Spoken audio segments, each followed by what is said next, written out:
Assalamualaikum warahmatullahi wabarakatuh. Waalaikumsalam warahmatullahi wabarakatuh. Balik lagi ke podcast kesayangan kita semua, podcastnya Majelis Adiyahul Mustafawi. Balik lagi. Berhubung di episode 1 ada host yang paling ganteng, abangku, Abang Iqbal. Hari ini posisimu aku gantikan dulu. Oke. Bersama saya Hairul Diputro yang akan menjalankan program hari ini. Cakep. Bersama tetap seperti biasa artis kita, Cakep. Ustadz muda yang penuh talenta dan wibawanya. Masya Allah. Bersama Ustadz Khalid Habibi. Ustadz Haji. Alhamdulillah, khair, sehat. Masya Allah. Mana ada Tat, baru kelihatan lagi nih. Lagi sibuk apa Tat? Belakangan Tat? Nggak ada, sibuk ngajar aja udah. Mau ngajar ngaji ya? Ngajar meskipun ilmunya sedikit, yang penting bermanfaat ya kan. Alhamdulillah. Total murid sekarang udah berapa Tat, ngomong-ngomong Tat? Santri? Santri putra alhamdulillah sekarang udah ada 30-an. 30-an ya? Lumayan ya Tat ya? Alhamdulillah. Masya Allah. Itu pun remaja semua, masih Masya anak Allah. muda semua. Masya Ada yang Allah. masih SD kelas 5, kelas 6, ada yang SMP, SMA. Alhamdulillah. Kalau beda lagi kalau yang tua, santri tuanya. Cuman kan yang santri tua ini kan agak sedikit majdub ya. Kan? Iya, nakal-nakal masih suka nyerempet-nyerempet nakal ya Tat ya? Waduh. Majdub. Berarti kita tarik ke belakang nih Tat. Kilas balik kemarin episode 1 bicara Ya. soal awal mula terbentuknya Majelis Adiyahul Mustafawi nih Tat. Kan kemarin saya udah ngeliat nih dipandu sama abangku, Abang Iqbal sebagai Masya host Allah. kemarin. Kemarin ada yang kurang Tat sebenarnya Tat, saya lihat di podcast tuh. Apa Cerita terkait awal mula terbentuknya majelis ini Tat. Sebelum pengen dibikin majelis kan awal aneh tuh Tat. Aneh sama Abang Ando kalau nggak salah. Yang pengen belajar ngaji Tat sebenarnya. Iya. Gara-garanya tuh aneh ngerasa diri aneh kurang nih, kurang hafal, kurang lancar lah baca Qur'annya ya. Bukan kebetulan pengen ngelamar anaknya Ustadz bukan ya? Enggak Tat, enggak. Enggak, emang kebetulan pengen ngaji aja Tat. Karena malu Tat, aneh di usia yang udah hampir ya 19 tahun lah. sisanya. Ya, amin dan Tat, semoga panjang umur kita semua. Amin. Aneh malu Tat, nggak bisa ngaji lancar gitu bacanya. Cuma ya sekedar bisa baca, cuma tuh tajwidnya nggak bisa Tat. Ya kan waktu itu kita ngomong sambil main gaple, aneh inget tuh Tat. Dan kira sampai alhamdulillah bisa dikategorikan untuk di gang sekolah majelis ini sebesar inilah sekarang. Alhamdulillah. Pandangan ente sendiri gimana Tat, lihat majelis ini sekarang Tat? Kalau Ana sih memandang alhamdulillah sekarang anak mudanya kan menjadi anak muda yang aktif di bidang keagamaan. Ketika dulu kalau kita katanya cerita-cerita sesepuh yang ada di sini kan, kalau ngadain maulid tuh nggak ada anak muda. Iya betul Tat, bener Tat. Itu yang datang ya aki-aki, Aki-aki, emak-emak, nenek-nenek, anak muda ngilang tak mana Tat? Bener. Tapi Kayak- alhamdulillah kemarin kita kan buat acara maulid Isra Oh, Mi'raj, yang datang semuanya pure anak muda. Ya orang tuanya ya ada juga, cuman kan buat sebagai nambah-nambah Iya. saja. Dulu Tat, kalau cerita dulu ya Tat ya. Katanya nih Tat, abang-abangannya dulu di gang sekolah ini ya. Dulu kalau ngeliat agama tuh kayak ngeliat setan Tat. Takut. Saking bahayanya gangan ini Tat. Ada suatu kisah Tat. Kalau nggak salah ente ada di sini Tat. Ada pemilihan RW Tat. Ini ada RW, ada babinsa, ada aparatur wilayah setempat lah. Lagi pemilihan RW Tat. Bayangin Tat, abang-abang aneh dan aneh di situ mabuk. Saking jauhnya dari agama Tat, minum-minum homer. Cuma dari aneh pribadi Tat, alhamdulillah semenjak adanya Ustadz yang merangkul kita semua dengan pembawaannya enak lah. Bisa dibilang Ustadz gaul. Kami ini julukin Ustadz ini Ustadz gaul Kopi sebenarnya. lu, kopi. Kasih ya. Ini ada hidangan kopi dari saudara Abid. Ya. Abidku. Kopi apa ini? Bid, itu kopi apa Bid? Kopi hidung. Oh, kopi hidung Tat. Masya Allah, jazakallah. Anda ingin ngopi ya penonton di rumah, masuk podcast kalau mau ngopi di sini. Kopi buatan Abid. Semenjak ada Ustadz Tat, tuh alhamdulillah Tat. Semangat anak-anak di sini yang tadinya yang ngaji itu biasanya yang pakai baju koko nih Tat kalau malam. Itu cuma anak-anak kecil Tat, umur 5 tahun, 6 tahun, anak-anak SD. Cuma semenjak adanya Ustadz, alhamdulillah lah kami abang-abang saya yang di atas saya tuh Kita pakai gamis semua ya. alhamdulillah Tat. Walaupun mungkin masih ada kurang-kurangnya dalam agama Ya. kayak gitu Tat. Jadi kedepannya nih Tat, Ane mau nanya, kedepannya kira-kira majelis ini di pandang Ustadz tuh harusnya kayak gimana sih Tat? Cita-cita Ana, jujur aja ketika pertama kali datang ke gang sekolah ini kan kita bertanya-tanya, ini gang sekolah mana sekolahannya ya kan? Iya, Nggak ada sekolahnya. Benar. Tapi ketika kita kenalin satu persatu anak-anaknya, wah memang harus di sekolah kayaknya. Harus di sekolah. Akhirnya Ana punya prinsip tuh, Ana yakin suatu saat Ana bisa atas izin Allah tentunya. Aneh ngerokok maaf ya Tat. Atas izin Allah, Ana bisa yakin akan membuat gang sekolah itu menjadi gang santri. Masya Allah. Ya alhamdulillah sekarang yang kita lihat ketika udah waktunya azan, maghrib, isya, semuanya udah kayak di pondok pesantren sudah. Oh, Pakai iya. sarungan semua. Iya, Masya Allah. Koko, peci ya Tat, peci, ya. alhamdulillah. Mantap. Mantap lah. Gang terus sekarang maju. Masya Allah. Anda ingin menjadi santri murah ke gang sekolah. Belajar agama. Iya. Tapi Tat, aneh mau nanya nih Tat. Sebelumnya keluh kesah ente nih Tat. Awal mulanya berdiri ini susah nggak sih Tat diri majelis di sini atau ngerubah mindset anak-anak sini yang konotasinya dulu tuh nakal lah bisa dibilang anak sini. Anak remaja sini tuh nakal. Gimana cara Ustadz tuh bisa tetap peka nih? Gua harus bisa nih bikin majelis di sini. Itu gimana Tat? Memang nggak ada sesuatu perjuangan yang mudah tuh nggak ada. Setiap perjuangan itu butuh proses dan prosesnya itu macam-macam. Kita kadang harus mengeluarkan keringat, darah, harta, semua kita keluarkan untuk perjuangan. Intinya jangan pernah lelah berjuang. Proses yang baik akan menghasilkan hasil yang baik, akan membuahkan hasil yang baik. Karena proses tidak akan pernah mengkhianati hasil. Contohnya kayak sekarang ya Tat ya, udah mulai kelihatan nih buahnya, benih-benih buahnya udah mulai kelihatan nih dari proses perjuangan Ustadz. Kalau boleh tahu nih Tat, sedikit lah kasih kami gambaran. Perjuangan Ustadz dulu tuh paling berat tuh di gangan ini apa Tat? Waktu awal-awal kan aneh ngeliat sendiri ente, aneh inget banget Tat momennya dimana aneh tuh pada saat itu ya kan lagi minum-minuman lah, ingat aneh momennya. Allah. Ustadz tuh selalu yang kayak jalan, iya salat.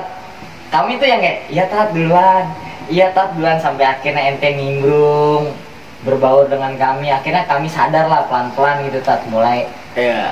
ke musola sekali waktu ya kan. Seenggaknya ada kemajuan lah di dalam diri kami lah. Minimal ketika azan kami nggak nyetel lagu Tat. Minimal itu Tat. Dulu biasanya kalau Anda lewat mau sholat duhur atau asar masih lagunya. Butang. Ya, itulah. Perjuangan Ustadz paling berat itu apa Tat waktu memimpin majelis ini Tat? Perjuangan yang paling berat adalah ketika kita punya usaha dan tidak ada yang mendukung usaha kita. Itu sangat jatuh banget itu. Tapi alhamdulillah ketika kita punya usaha ingin merubah sesuatu yang tidak baik menjadi baik, alhamdulillah waktu itu ada, meskipun hanya 1-2 orang. Cang Yayat termasuknya, alhamdulillah, makasih banyak termasuk kepada Cang Yayat. Dia membantu dan mensupport dakwah kita di sini. Iya, Cang Yayat. Dia memfasilitasi kita kan. Dia mengatur jadwal, bisa bertemu sama anak-anak muda. Alhamdulillah. Yang mana kalau kita ngumpul waktu itu masih anak ingat sambil minum, masih sambil minum. Nggak apa-apa minum ya. Benar. Anak bilang nggak apa-apa minum, nggak apa-apa, asal ngaji. Iya, ya. Ente pernah bilang juga Tat, seburuk-buruknya manusia selagi dia punya iman sekecil biji zahro ya Tat ya. Insya Allah lah. Komandan anak-anak sini jadinya, karena kalau aneh pribadi ya Tat, karena pembawaan ente Tat yang asik Tat, makanya diterima. Umur nggak beda jauh, muda, seger nih Ustadz, seger, nggak yang kayak haram minum, nggak boleh. Pendekatan di sini tuh lebih yang kayak ayo berbaur dulu, berbaur. Beruntungnya tuh Ustadz mau ngikut caranya di sini dulu, pendekatannya seperti apa gitu. Jadi salah satu yang agak sedikit mempermudah jalan Ustadz mungkin itu Tat, kalau menurut aneh ya. Nah, kalau lanjut ke pertanyaan berikutnya nih Tat, mungkin dari teman-teman yang mau nanya, ada mau nitip pertanyaan? Ini nama majelis itu dari apa? Apa artinya tuh Tat? Oh, Majelisnya? Ya. dari santri Dari kita, siapa yang sebagai ngasih nama? director podcast ini. Siapa yang ngasih nama? Jadi ketika Ana bisa ngumpulin anak-anak muda di gang sekolah ini kan udah kumpul, udah bentuk majelis. Cuman waktu itu nama majelis masih kalau nggak salah Benlai, apa anak remaja Benlai. Iya, remaja band lah ya. Remaja Benlai. Cuman nggak asik banget kitanya, apa kayak kedengarannya kurang asik gitu kan. Akhirnya alhamdulillah Ana punya guru di sini Al Habib Hamid bin Ja'far Al Gadri. Ana sharing sama beliau, beliau sangat mendukung dan mensupport dengan adanya majelis itu. Lalu beliau bilang lanjutkan perjuangan. Kita itu punya tugas untuk mengajak, untuk berjuang. Tapi untuk langsung mereka mengerjakan sesuatu yang harus kita suruh, itu Allah yang punya kehendak. Tugas kita hanya ngajak. Tugas kita hanya mengajak. Gak bisa kita langsung menyuruh mereka harus berubah, gak bisa. Proses demi proses, sedikit, step by step. Akhirnya Ana bilang, kayaknya lebih ajib kalau punya majelis namanya bagus, sehingga bisa membawa bagus juga terhadap anak-anak yang di dalam majelis itu. Beliau bilang, ya khair, tunggu Ana malam nanti kabarin. Habib Hamid bicara seperti itu ya? Ya, lalu beliau bilang nanti malam dikabarin. Ya udah kita tunggu tuh. Ane pantengin aja tuh HP semalaman. Nah nih Habib Hamid, ya Allah Habib Hamid gimana nih Bib? Gak lama, teng gitu. Namain majelis Ad-Diyaul Mustafawi, Cahaya Al Mustafa, kata Habib Hamid. Ini filosofi sendiri tuh ya, tata berarti ya. Nah ternyata dari beberapa kisah Ad-Diyaul Mustafawi itu diambil dinisbatkan kepada gurunya Habib Hamid, Habib Umar bin Hafid, termasuk Al Habib Haidar. Di situ Bondo, nama pondok pesantrennya Ad-Diyaul Mustafawi. Jadi Habib Hamid dulu pernah mondok di Ad-Diyaul Mustafawi, pondok pesantren di situ Bondo tuh. Situ Bondo. Termasuk juga dinisbatkan kepada kitabnya Al Habib Umar bin Hafid, Ad-Diyaul Lami, maulidnya Habib Umar kan Ad-Diyaul Lami. Dan Darus Zahra, apa Darul Mustafa, pondok pesantrennya Habib Umar bin Hafid. Akhirnya dinisbatkan ke sana, dan alhamdulillah maulid kita ngadain acara didatengin salah satu santrinya Habib Umar bin Hafid. Oh iya, Habib siapa Bib? Habib Amjad, Habib bin Amjad Salim bin Boftem bin Syekh Abi Bakar bin Salim. Dari Tarim langsung tuh ya. Dari Tarim langsung, masya Allah. Masya Allah. Itu tanpa diduga-duga itu sebenarnya pada saat maulid tuh. Iya. Kedatangan salah satu Itu dadakan kan? Iya, nggak ada Masya Allah. diundangan juga ya Tat ya. Kita nggak habis pikir juga bisa kedatangan sosok habaib yang benar-benar dari pure dari taharim ya Tat ya. Insya Allah. Insya Allah. Itu kita dikabarinya sore. Bis asar, Habib Hamid ngabarin, Ana nanti bawa sohib katanya, bawa teman dari Tarim langsung. Hari H maulid tuh. Iya, langsung ditanya, siapa Habib? Habib Amjad bin Salim bin Syekh Abi Bakar bin Salim.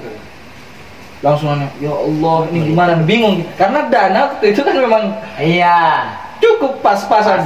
Pas. Tapi benar, setiap perjuangan pasti Allah bantu. Intan surullah, yansurukum. Kalau kamu berjuang di agama Allah, Allah akan bantu perjuangan kamu kan. Dimudahkan lah. Dimudahkan, alhamdulillah. Gak lama datang donatur ngasih buat Habib Amjad. Saya tadi Habib Amjadnya katanya, masya Allah. Udah nyala kalau kotak. Padahal pada saat itu maulid pertama, acara besar pertama yang diadain oleh anak-anak muda yang baru aja coba belajar agama lagi ya Tat ya, pada saat itu ya, benar ya Tat ya. Dan beruntungnya mungkin karena niat kita orang dan didukung dengan niat Ustadz baik ngerubah gangan ini agar menjadi lebih baik lagi para pemudanya, Allah kasih jalan, yaitu salah satunya kedatangan habaib dari Tarim langsung ya Tat. Alhamdulillah. Kenapa aneh berpikir gini? Kenapa dinamakan Cahaya Al Mustafa?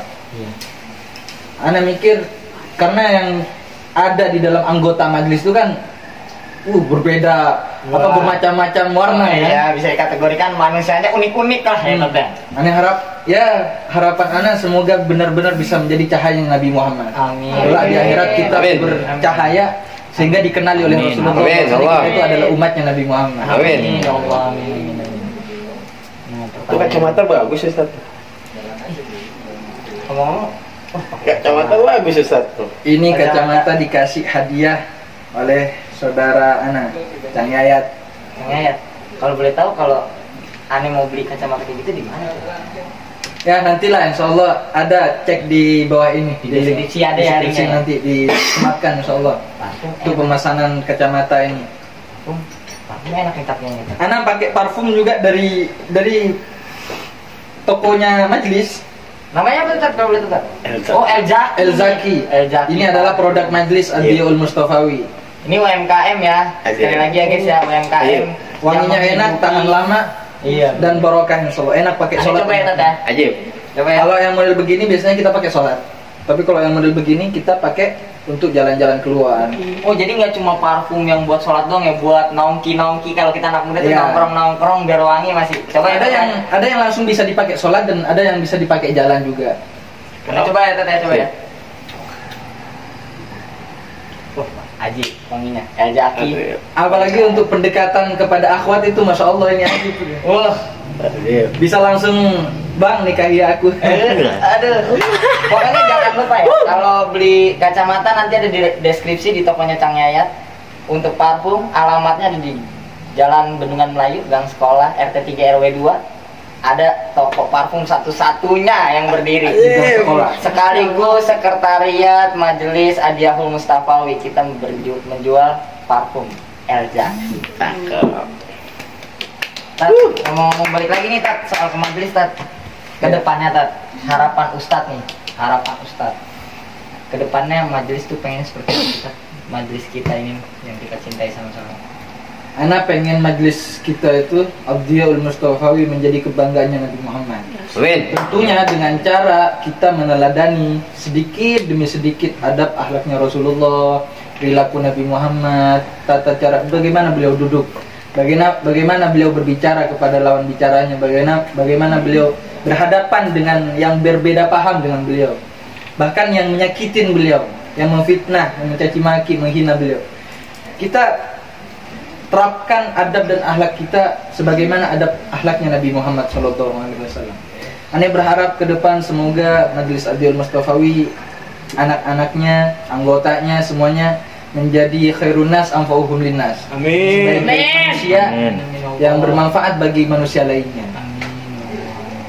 Karena tujuan kita hidup ya itulah paling mudah, paling simpelnya masuk surga kelak di akhirat dengan cara kita menjadi orang yang bermanfaat aja. Jangan buat orang susah, jangan buat orang sedih, jangan buat orang sengsara. Kita buat orang tuh senang dengan adanya kita buat orang senang dengan duduk dengan kita, berbicara dengan kita. Itu yang Ana lakuin di sini kan seperti itu. Perkumpulan Ana ngumpul sama mereka, teman-teman di gang sekolah ini kan seperti itu. Bagaimana Ana yang sudah pakai jubah waktu itu datang ke sini, duduk bersama mereka yang sedang pakai kolor doang, Oh iya. kaosan singlet doang. Lalu minumannya Ditawarin alkohol ya Tat. Ya? alkohol. Ustaz silakan kalau mau minum katanya. Saya ingat lagi. Cuman Tat. kalau kita dakwahnya keras, bayangin kalau seandainya nih datang ke sini langsung ngeliat itu bilang, apa kalian buat nih? Haram gitu kan. Wah, yang jadi bukannya mereka ikut kita, tapi malah malah jauh. berantem. Iya, Kita iya. dipukulin kan. Iya, benar. Sebagaimana ceritanya Imam Hasan Al-Basri lah. Diceritakan bahwasanya ada seseorang ahli maksiat yang diceritakan waktu itu dia itu membunuh 99 orang. Dia ingin bertobat, datang kepada seorang syekh, kepada seorang guru, lalu berkata, "Ya syekh, dosaku itu begitu banyak kepada Allah Subhanahu wa taala. Dosa apa yang kamu buat?" Kata syekh. "Saya itu sudah membunuh 99 orang." Waduh, dosa kamu itu terlalu berat itu. Bingung itu, susah untuk diampuni sama Allah Subhanahu wa taala. Berapa tuh ya Bos? Katanya syekh ini langsung dibunuh, dilengkapin, genapin jadi 100. Kalau dakwah kita seperti itu, habis kita juga udah dibabat habis. Tapi ketika dia datang kepada Imam Hasan Al-Basri, apa yang dikatakan sama Imam Hasan Al-Basri? "Ya Syekh, dosaku itu banyak. Aku ingin bertobat kepada Allah. Apakah Allah akan terima tobat aku?" Lalu Imam Hasan Al-Basri mengatakan, "Sebesar apapun dosa kamu, seluas apapun kemungkaran yang sudah kamu lakukan di muka bumi ini, pengampunan Allah itu lebih luas daripada dosa kamu, lebih besar, lebih ajib, lebih agung daripada pengampunan Allah Subhanahu wa taala." Berarti intinya tuh kita sebagai manusia jangan cepat putus asa lah. Intinya Jangan pernah berputus asa. selalu bertaubat lah ketika melakukan. Allah selalu memaafkan kesalahan-kesalahan yang kita buat. Iya, karena Allah paling senang kepada orang yang bertaubat, yang mensucikan diri. Meskipun kita kan sadar kita ini kotor, Iya, Tat. kita kotor, tapi kita punya keinginan merubah jadi orang yang baik. Allah itu paling senang daripada orang yang baik ngerasa baik Itu salah kalau menurut Anda. Allah lebih senang kepada orang pendosa yang ingin menjadi baik daripada orang ahli ibadah yang bangga dengan ibadahnya. Catat ya teman-teman ya di rumah ya, pokoknya tadi kata Ustaz ya. Jadi intinya kita walaupun berbuat keburukan ya Tat ya, tetap usahain, tetap bertaubat lah, kembali kepada Allah ya Tat ya. Tidaknya mengenal siapa pencipta kita teman-teman di rumah. Buat dosa tobat, buat dosa tobat. Jangan pernah bosan bertaubat. Kan ada Bagaimana kamu tidak pernah bosan berbuat maksiat? Kadang kan ada Tat yang bilang, wah saya jangan diterima nih buat dosa, dosa, Allah capek kali nerima tobat saya gitu Tat. Gimana tuh Tat, pandangan orang-orang di luar sana yang berpikiran seperti itu? Bahasa kasarnya, gua habis mabuk misalnya contoh, sholatnya ntar aja lah 40 hari setelah gue suci gitu misalnya gitu Tat. Jangan menunggu nanti keburu mati. Selagi ada waktu, kesempatan untuk bertaubat, untuk kembali kepada Allah, kembalilah. Karena Allah itu menunggu kita, menunggu kembalinya kita. Yang Allah selalu rindukan apa? Wahai hambaku, ayo kembali. Aku nih lagi buka pengampunan buat kamu.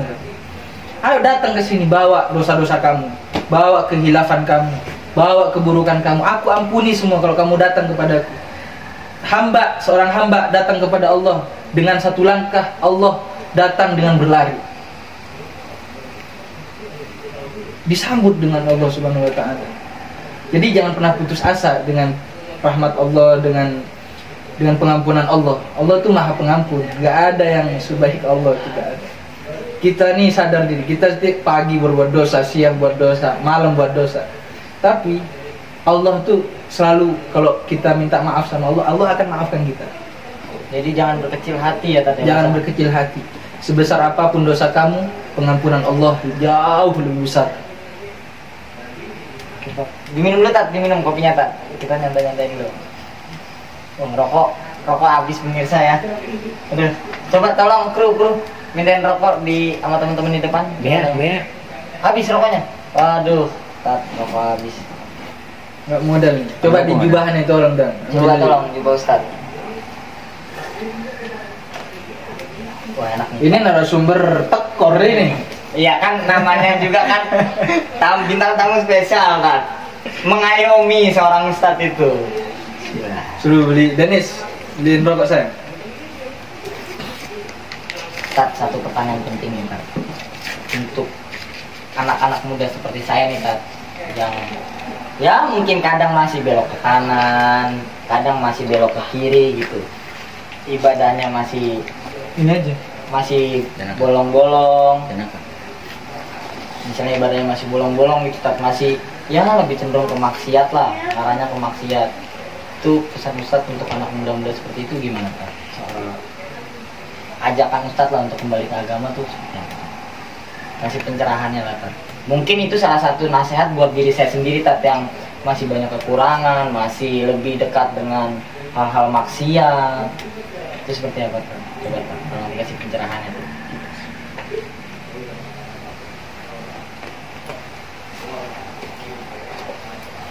Seberapapun kesalahan-kesalahan kita kepada Allah Subhanahu wa taala, Allah itu ya tadi menunggu kita kembali. Gimana cara kita kembali sedangkan kita nih nggak tahu caranya mau kembali kepada Allah, ya kan? Paling simpelnya kamu tuh harus bisa dekat dengan orang baik, orang soleh. Dengan orang soleh kamu dekat dengan mereka, dengan orang alim ulama, para ustadz, para kiai, para habaib. Kamu dekat dengan mereka, ana yakin berkat barokah yang ada pada diri mereka, rahmat yang ada, yang Allah taruh di dalam diri mereka, itu bisa merubah sesuatu yang tidak mungkin menjadi mungkin, sesuatu yang tidak baik menjadi baik. Sejarah, ana pernah dapat cerita dari guru ana, Ki Zaim itu pernah bercerita tentang seseorang ahli maksiat yang masuk surga hanya karena dia itu cinta kepada orang yang cinta kepada Allah Subhanahu wa taala.